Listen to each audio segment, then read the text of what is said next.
मुझे तो लगता है कि हमारा जो ये सत्संग हो रहा है अभी वो सुन भी रहे होंगे, आपके पीछे ही बैठे हैं। देखो, आज आप एक बार आज सभी भक्तों को दर्शन करा दीजिए। ये सारंगपुर हनुमान जी का फोटो है। आपका बहुत बहुत धन्यवाद।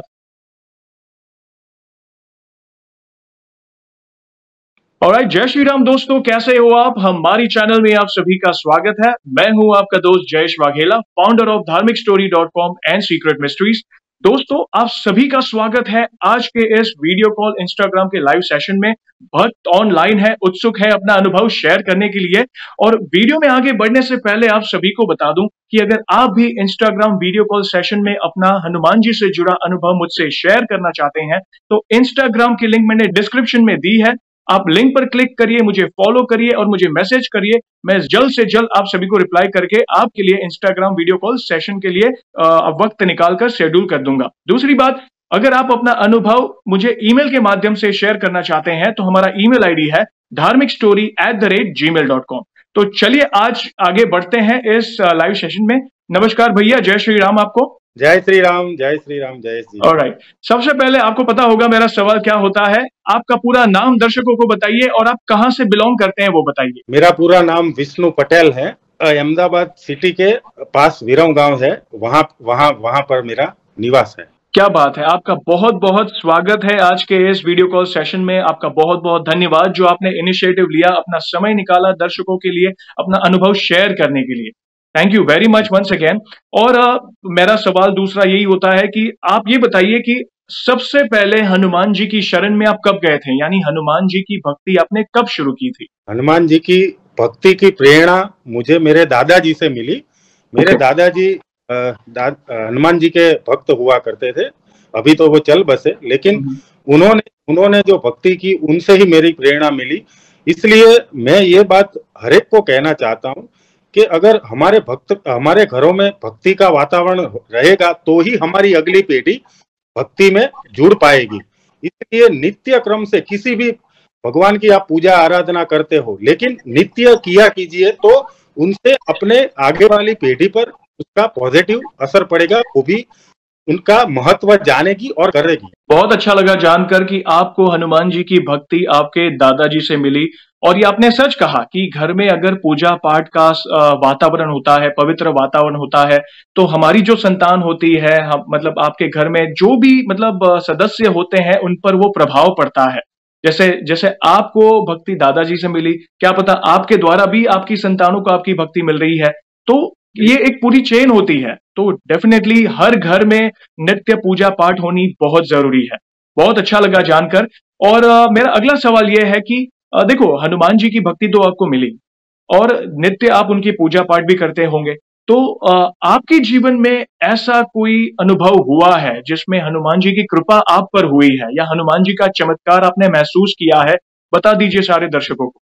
कितने ही चमत्कार हुए हैं, एक एक करके जितना मेरे को याद है उतना बताऊंगा। सब पहले तो हनुमान जी के यश वर्णन की बात करता हूँ कि हनुमान चालीसा में एक पंक्ति है, सनकादिक ब्रह्मादि मुनीसा नारद सारद सहित अहिंसा। ये सब लोग इनका वर्णन नहीं कर सकते तो हमारी तो क्या औकात है। बिल्कुल, क्या कितने दयालु है, इतने मेरे दादा की दया की बात नहीं हो सकती।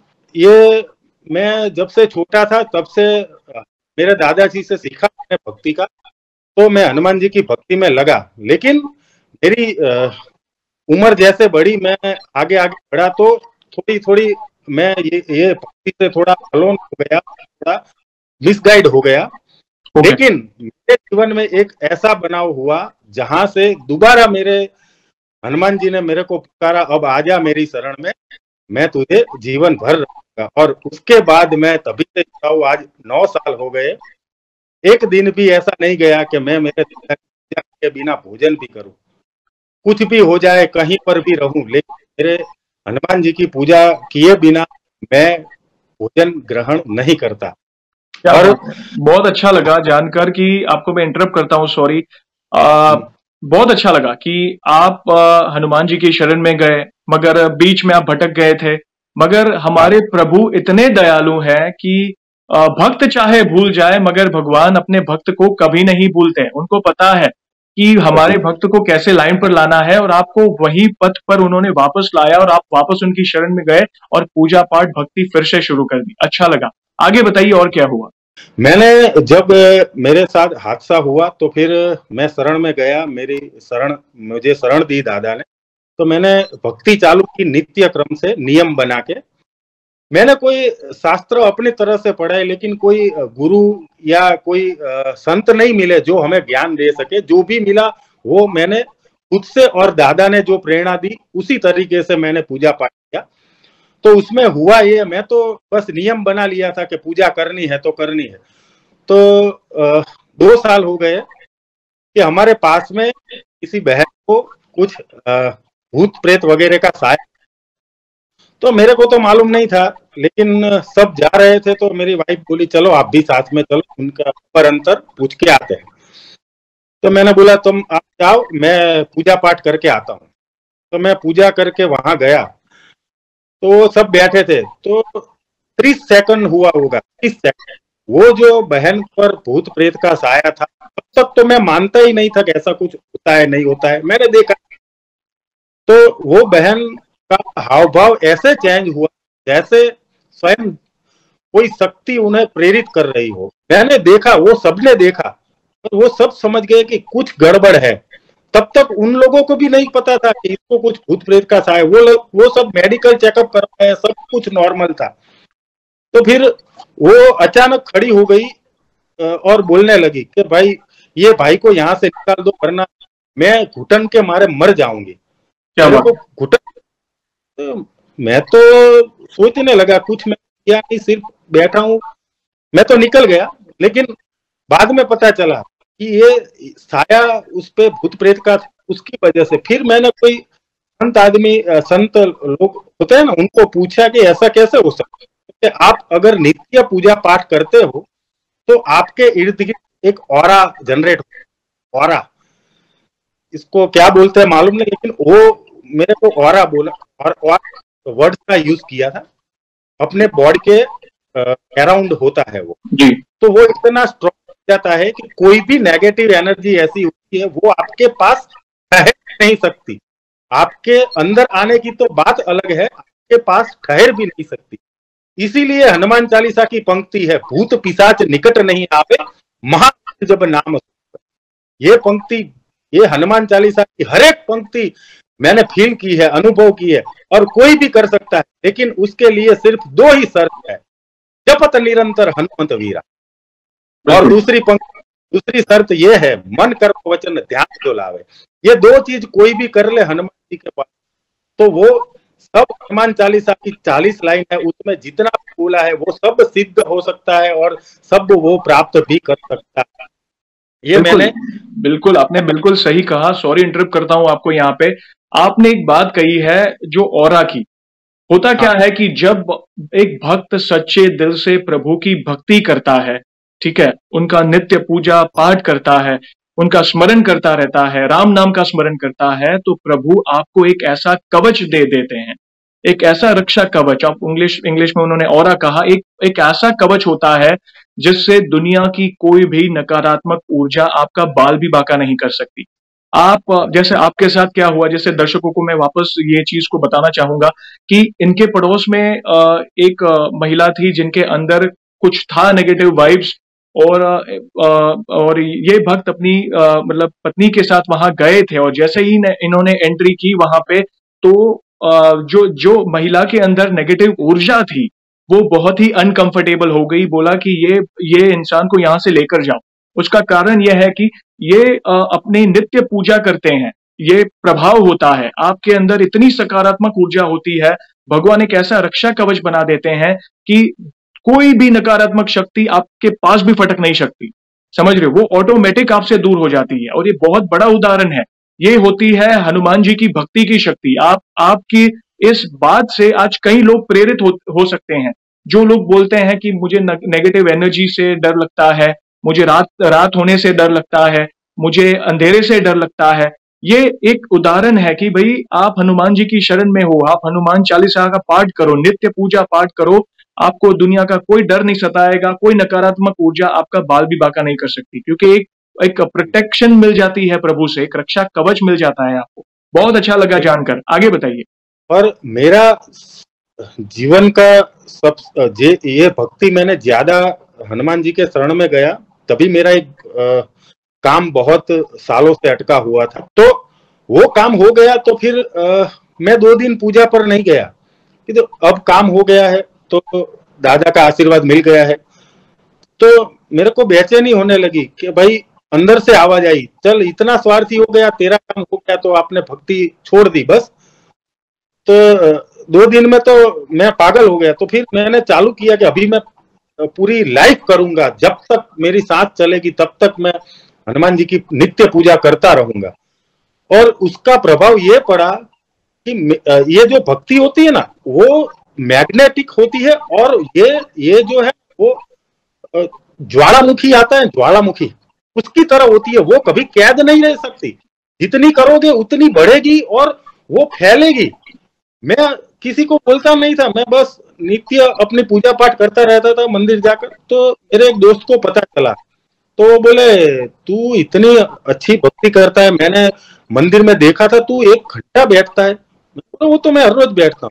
तो क्या ऐसी बात नहीं है। तो मेरी फैक्ट्री है विरम पास GIDC इंडस्ट्रियल एरिया में, तो वहां सब फैक्ट्रियां हैं, 200-300 फैक्ट्रियां हैं। तो वो मेरा दोस्त जो मेरे को मंदिर में देख गया था, तो बोले ये अकेला अकेला भक्ति करता है, तो सभी को लाभ मिले ऐसा कुछ करो।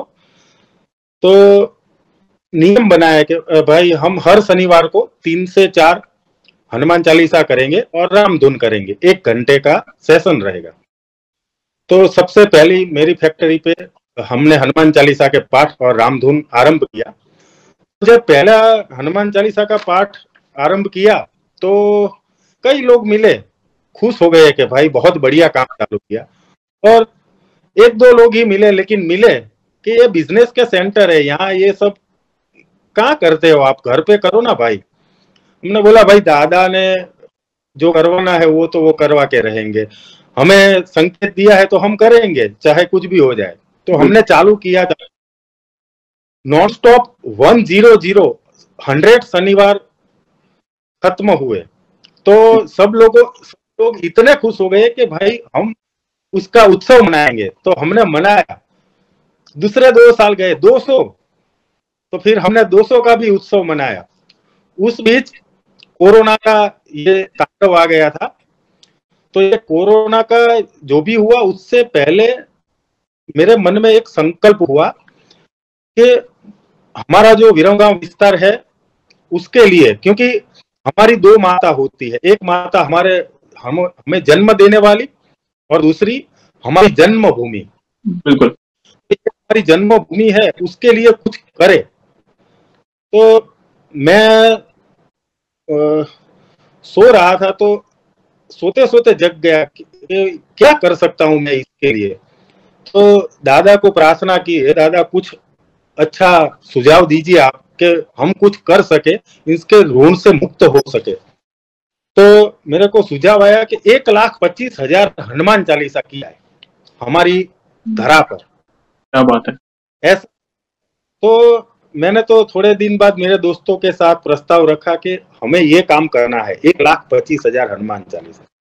तो बोले पागल हो गया, कैसे हो सकता है ये 1,25,000 हनुमान चालीसा, वो भी मैंने बोला एक ही दिन में 2-4 घंटे में ही करना है। तो बोले पागल है, कैसे हो सकता है, ये संभव ही नहीं है। मैंने बोला चलो मेरे दादा ने ये मेरे को सुझाव दिया है, ये मेरे को पता है, लेकिन आप मेरे दादा का एक भी काम ऐसा दे दो मेरे को कि कोई भी बोले ये संभव होता है। वो सब असंभव काम तो करते हैं, तो उनके भक्तों से वो भी असंभव काम ही करवाएंगे। तभी सब बैठे थे। 1 साल हो गए, कोरोना चालू हो गया, तो सब बात हमने स्टॉप कर दी। फिर कोरोना खत्म हुआ तो मेरे दोस्त लोगों को फिर से मैंने बुलाया कि वो करना है, कुछ भी करके करना है। तो उसके लिए हम तो सामान्य इंडस्ट्री लेके बैठे, हम किसको पहचानते होंगे पूरे एरिया में। तो हमारे को वो 1,25,000 हनुमान चालीसा के लिए कम से कम 5,000 लोगों की आवश्यकता थी, और उसका खर्च भी करीबन 20-25 लाख मिनिमम होता। तो हम सोचे कैसे होगा ये सब। तो ये हनुमान जी का कार्य था तो हनुमान जी को ही करना था, हमें तो बस निमित्त बनाया था। तो दादा की शरण में तो हाथ जोड़े और आरंभ किया। ऐसे काम हुआ, आप तो सब जानते हो, वो लाइव सेशन भी हुआ था उसका यूट्यूब पर, जी कि हर एक पल पर दादा, कहीं भी हम पीछे मुड़े ना तो हमारा मुंह आगे फिर दे, मैं हूं ना पीछे बैठा हूं, क्यों टेंशन लेता है। हर एक चीज, हर एक तकलीफ में उन्होंने कुछ भी नहीं होने दिया। सबसे बड़ी प्रॉब्लम थी 5,000 लोगों को इकट्ठा करने की, और दूसरा बारिश आ रही थी, अभी बारिश का मौसम, ये दो बड़ी प्रॉब्लम थी। पैसे की तो वैसे मैंने एक ही बार दादा को बोला तो 48 आवर्स में सब फंड का मैनेजमेंट हो गया, सब कुछ हो गया, तो तभी तो मैं खुश था। लेकिन ये दो प्रॉब्लम और दिक्कत थी कि भाई बारिश आ रही थी, 2 दिन हो गए बारिश आ जाए, 2 दिन तो वे कैसे हो पाएगा। दूसरा, व्यक्ति हम जोड़ रहे थे, लिंक थी रजिस्ट्रेशन की, उसमें लिंक रजिस्ट्रेशन के लोग कम आ रहे थे। अभी 12 दिन बाकी थे और हमारा रजिस्ट्रेशन 4,000 की संख्या में बाकी था, 1,000 हुए थे रजिस्ट्रेशन। तो मैं उस दिन सब गांव के एरिया में सब घूम रहे थे हम इनविटेशन के लिए। तो उसमें हमें हर रोज 12-1 बजे आते थे घर को सब घूम के। तो 12 बजे आके मैं पूजा के लिए गया मंदिर। तो उस दिन तो ये बारिश भी बहुत चल रही थी और ये लोग भी नहीं कम जुड़ रहे थे। तो मैं बस दादा की पूजा करते करते मेरे आंख में आंसू आ गए, रो दिया बस। तो मैंने बोला, अगर दादा, अगर आप साथ हो ना तो अभी प्रूव कर दो, आज से इस घड़ी से कोई भी विपत्ति ना आए, सब काम इतना सरल हो जाए कि हमारा जो निर्धारित है 1,25,000 हनुमान चालीसा, उससे बस ज्यादा ही हो। उस दिन रात 1 बजे बारिश बंद हुई और हमारा आयोजन था 25/9 को। तब तक बादल घूमे मंडराए, लेकिन एक भी बूंद गिरा नहीं बारिश का, एक भी बूंद। और उस दिन से हर रोज नए 500 भक्त जुड़ने लगे, 500 भक्त। 6 दिन में हमारा 5,000 का टारगेट कंप्लीट हो गया और 2,000 और ज्यादा हो गए। क्या बात है। हाँ, और जिस दिन ये आयोजन की डेट आई 25/9 को, उस दिन 1,25,000 की जगह मेरे दादा ने 1,75,000 हनुमान चालीसा करवा दी। अरे इसकी भक्ति, ये भक्ति की शक्ति की बात नहीं हो सकती, बहुत ही अद्भुत है। बहुत, मतलब आपको मैं इंटरप्ट कर रहा हूँ यहाँ पे, मुझे घूस बम्स आ गए, मेरे रोंगटे खड़े हो गए जब आपने बताया कि एक टाइम था जब आपको अरेंजमेंट होने में दिक्कत हो रही थी। चलो फंड्स तो आ गए, सेवा में तो सब सामने से दान देते हैं, चलो, मगर लास्ट मोमेंट पे एक बूंद भी बारिश का ना गिरना, और आपने सोचा उससे कई गुना ज्यादा आपको, आपकी जो इच्छा थी, पहली बात तो आप भाग्यशाली हो कि आपको वो विचार आया, हनुमान जी ने आपको वो विचार दिया और आपको वो निमित्त बनाया सारा अरेंजमेंट करने के लिए। बाकी यहाँ पे ये कलयुग है, घोर कलयुग है, लोगों के पास पैसा होने के बावजूद ऐसे विचार नहीं आते हैं। आज को आपको मालूम है कि कलयुग का इतना घोर प्रभाव है, नेगेटिविटी फैल रही है सब जगह। मतलब आपको मालूम है कोरोना भी गया बीच में, तो कोरोना के कारण सब डिप्रेस हो गए थे, और इन सब के होने के बावजूद उन्होंने आपके दिमाग में एक ऐसा विचार डाला जिससे कहते हैं ना, भगवान नाम की महिमा लोगों तक पहुंचे। और हनुमान चालीसा तो कहते हैं ना कि हर मर्ज की दवा है हनुमान चालीसा। तो कहते हैं ना, जो भक्त उस आयोजन का पार्ट हुआ होगा वो अपने आप को बहुत लकी मानता होगा और कि उनको ये सौभाग्य मिला कि उस पंडाल में, उस मंडप में बैठ के उसे वो हनुमान चालीसा का पाठ करने का मौका मिला। तो बहुत बहुत अच्छा लगा ये जानकर ये, और भगवान आपको और तरक्की दे और आपको कहते हैं ना कि वो बल दे कि सारा आगे भी जाके और इससे बड़े बड़े अरेंजमेंट करो, और जहां पे हनुमान जी की उपस्थिति होती है वहां पे बड़े बड़े असंभव कार्य संभव हो जाते हैं। कहते हैं ना, जहां पे आपको इम्पॉसिबल दिखता है ना कि भाई ये इम्पॉसिबल है, बस उनका नाम ले लो, वो खुद ब खुद सब कुछ पॉसिबल हो जाएगा आपके लिए। तो बहुत अच्छा लगा जानकर के आज के दौर में भी ऐसी सोच वाले भक्त हैं, और ये आप सबसे बड़ा उदाहरण है उनके लिए। आप एक ऐसे भक्त हैं, एक पवित्र मन और स्वच्छ दिल के भक्त हैं, जो प्रभु की शरण में बस भक्ति के अलावा और कुछ नहीं मांगते और सेवा के अलावा और कुछ नहीं चाहते। बहुत अच्छा लगा ये जानकर। और भी कुछ आपके पास और भी कोई हनुमान जी की कृपा से जुड़ा अनुभव हो तो डेफिनेटली शेयर करिए। मैं उत्सुक हूँ, दर्शक भी उत्सुक है ये सब जानने के लिए। मैंने आपको बताया था कि जब हमने हनुमान चालीसा जीआईडीसी में चालू किया कि हर शनिवार हम करेंगे, तो मैंने बोला ना, एक दो लोग बोल रहे थे कि भाई ये सब घर पे करने की चीज है, यहाँ इंडस्ट्रियल एरिया में ये सब क्या कर रहे हैं। बिल्कुल। तो एक बड़ी समस्या आ गई 10-15 फैक्ट्री पर कि उन्होंने वो अपनी गुजरात इलेक्ट्रिक बोर्ड यानी जीईबी होती है, उन्होंने कुछ दंड लगा दिया, हर एक फैक्ट्री को 20-20, 25-25 लाख भरना पड़ेगा ऐसा। तो उसमें वो 2-3 भाई भी थे जिन्होंने बोला था कि ये हनुमान चालीसा घर पे करे तो अच्छा है। वो सब आए हमारे पास कि आप ये सब कर रहे हो तो दादा को बोलो ना हमें इसमें से मुक्ति दिलाए। वो बोले हम सब जगह जाके आए, गांधीनगर जाके आए, जीईबी की हेड ऑफिस जाके आए, सभी बस एक ही बात बोल रहे हैं कि ये पैसा तो आपको भरना ही पड़ेगा। तो उसमें से 1-2 मेरे दोस्त भी थे, तो मैंने बोला चलो हम दादा को आपके तरफ से प्रार्थना तो करेंगे, बोलेंगे। तो वो बोले ऐसे नहीं, आप हमारे साथ ही बोलो, हमारे सामने ही बोलो तो ही। तो मैंने दादा से प्रार्थना की, दादा ये सब गलत है, ये सब को इनमें से मुक्ति दिला दो बस। तो उनमें से एक ने तो बोला कि आप ऐसे नहीं, जब तक हमारा ये काम क्लियर नहीं हो जाता तब तक आप अपने बाल भी नहीं कटाओगे। मैंने बोला ये क्या कर दिया। मैंने बोला चलो ठीक है। तो जो काम 6 महीने से वो लोग सब मंत्रालय जाके आए, सब जगह जाके आए, नहीं हो पा रहा था। तो थोड़े थोड़े दिन बीते, 1 महीना हुआ, 1.5 महीना हुआ। एक दिन मैंने दादा को बोला, दादा अभी ये बाल इतने बढ़ गए हैं कि मेरे को रातों में नींद नहीं आ रही है। तो दूसरे दिन एक कॉल आया कि आपका ये काम मैं कर सकता हूँ। कोई दोस्त का, हमारा सर्कल था उसमें से एक दोस्त का कॉल आया और वो आ गया 1 ही घंटे में और हमें सीधा ले गया सौरभ पटेल के पास, ऊर्जा मंत्री के पास। सीधा सामने बैठा दिया, बोलो अभी आपकी क्या प्रॉब्लम। सबने अपनी प्रॉब्लम बताई। वो सब भी, सौरभ पटेल सर जी है अपने ऊर्जा मंत्री गुजरात राज्य के, तो उनको ये प्रॉब्लम सही लगी। तो बोले सब मंत्रालय हम जाके आए लेकिन कोई सुन नहीं रहा था। कोई बात नहीं, अब मैं मेरे सामने बैठा हूं ना, उन्होंने तुरंत ही लेटर लिख दिया कि ये जो जितने भी लोग उनमें से किसी का भी 1 रुपया ना ले। क्या बात है, बहुत बढ़िया। तो सब लोग से इतने जुड़ गए कि हमारी हनुमान चालीसा के लिए सभी इतने आतुर रहते हैं कि शनिवार वेट करते हैं कि भाई कब शनिवार आए और हम पाठ में जुड़े। बहुत बढ़िया। मतलब आप जो ये कार्य कर रहे हैं कि एवरी वीक आप सबको इकट्ठा करके साथ में जो पूरे समूह में आप हनुमान चालीसा करते हैं, राम नाम की धुन करते हैं, ये बहुत पुण्य का काम है।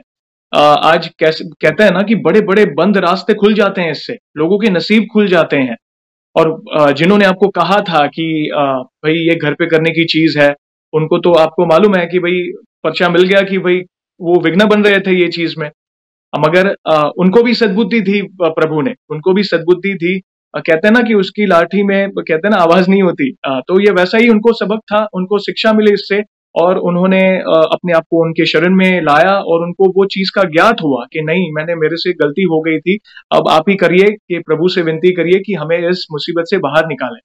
और प्रभु है ही, बस थोड़ा पेशेंस रखना पड़ेगा, धीरज रखना पड़ेगा, वे आपके लिए कोई ना कोई रास्ता जरूर निकालेंगे। बहुत अच्छा। मतलब ये एक एक जो आप उनकी कृपा बता रहे हो तो मुझे बहुत सुनने में अच्छा लग रहा है और आज काफी दर्शकों को भी मुझे उम्मीद है कि बहुत बड़ी सीख मिलने वाली है।